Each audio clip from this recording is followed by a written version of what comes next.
Dans cette vidéo consacrée à l'alternance, nous allons vous présenter des témoignages d'étudiantes en 3e année de BUT Technique de commercialisation à l'IUT de Sénart-Fontainebleau qui réalisent leur formation en apprentissage.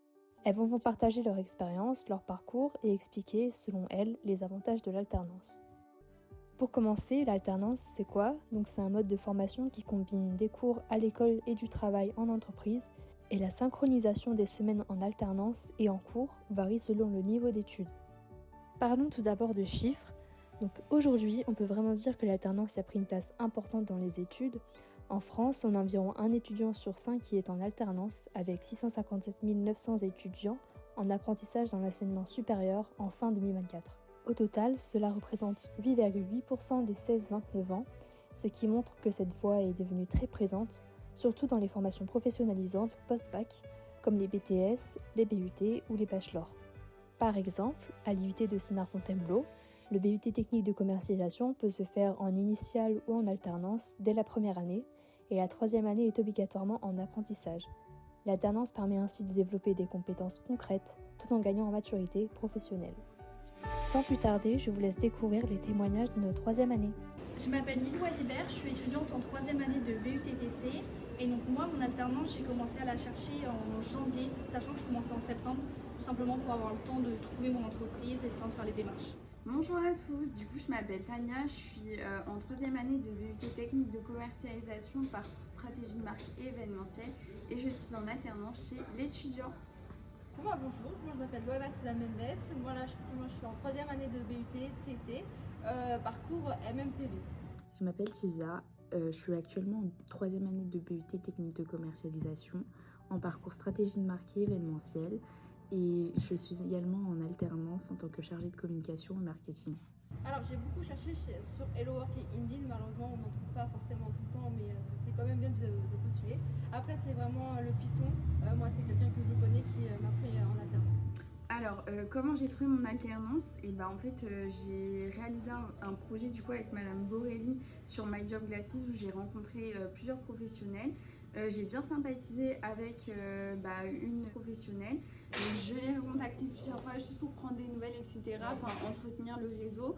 Puis ensuite, parce que je cherchais une alternance. Et elle a transmis mon CV directement en interne, donc ça m'a évité de passer par toutes les longues étapes sur internet, etc. J'ai passé un premier entretien, puis un second en présentiel, et puis après on m'a donné quasi tout de suite la réponse. Pour ma part, pour trouver une alternance, j'ai fait à la fois des candidatures spontanées et j'ai répondu à des offres tout simplement pour maximiser mes chances et être sûr de trouver une entreprise. J'ai répondu aux annonces qui me plaisaient le plus, qui correspondaient bien à ce que je voulais faire. Et j'ai envoyé des candidatures spontanées dans les entreprises qui m'intéressaient le plus. Du coup, comme j'ai dit avant, forcément dans Hello Work, on ne sait pas forcément ça. Enfin, je pense que ça doit être les responsables qui regardent. Mais là, dans mon alternance, je suis directement allée voir les responsables directement. C'est beaucoup plus simple et voilà.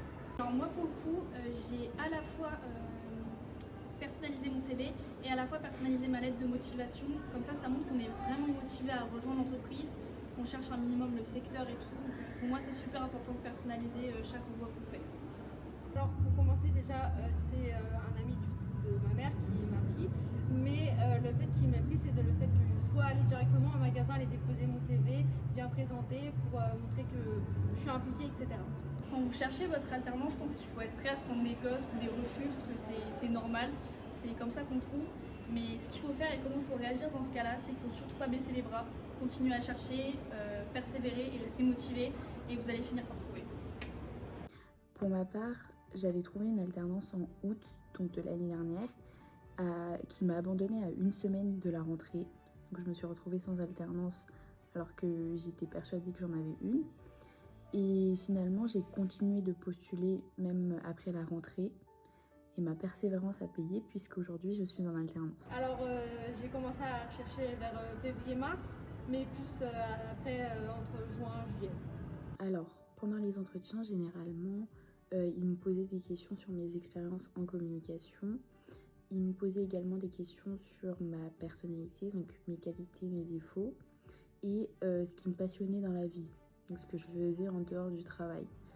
Et la question fatidique qu'ils me posaient à chaque fois, c'est pourquoi moi et pas une autre candidate. Alors c'est étonnant, mais moi pendant les entretiens que j'ai passés, on m'a pas trop posé des questions sur le poste que j'allais avoir ou sur les missions que j'allais faire.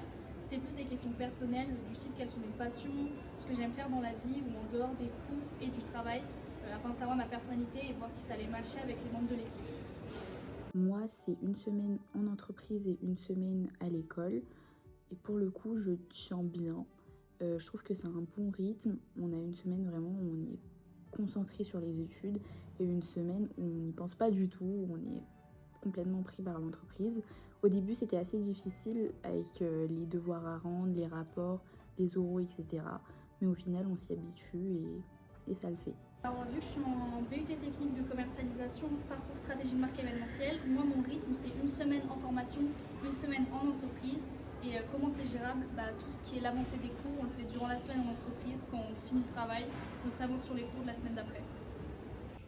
Du coup, pour le rythme, c'est assez aléatoire. On peut avoir des longues pauses d'école pendant 5 semaines en entreprise, mais c'est vrai qu'on n'enchaîne jamais plus d'une semaine à l'école, donc c'est plutôt avantageux pour l'entreprise du coup. Je pense si je devais retenir une chose qu'on apprend en entreprise et qu'on ne fait pas forcément à l'école, c'est tout ce qui est pratique. Parce qu'en cours, on va surtout voir de la théorie. Même si on fait des cas concrets, on n'a jamais le pratique qu'on a en entreprise. Et je pense que c'est ça qui est important de retenir, ça et le savoir-faire. Alors ne jamais lâcher, même si on a des réponses négatives, vraiment pas du tout lâcher. Et quand on a des réponses positives, y aller vraiment les voir en présentiel, bien habillés de préférence pour leur donner bonne impression. Pour moi, ça serait de persévérer, vraiment.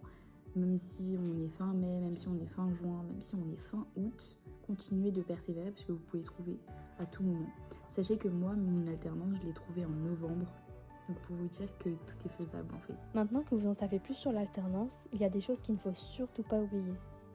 Ce qu'il faut retenir avant tout, c'est que l'alternance, c'est une prise en charge de votre formation par les recruteurs, une rémunération pendant votre cursus, une mise en pratique de vos savoirs théoriques, ainsi qu'une meilleure insertion professionnelle.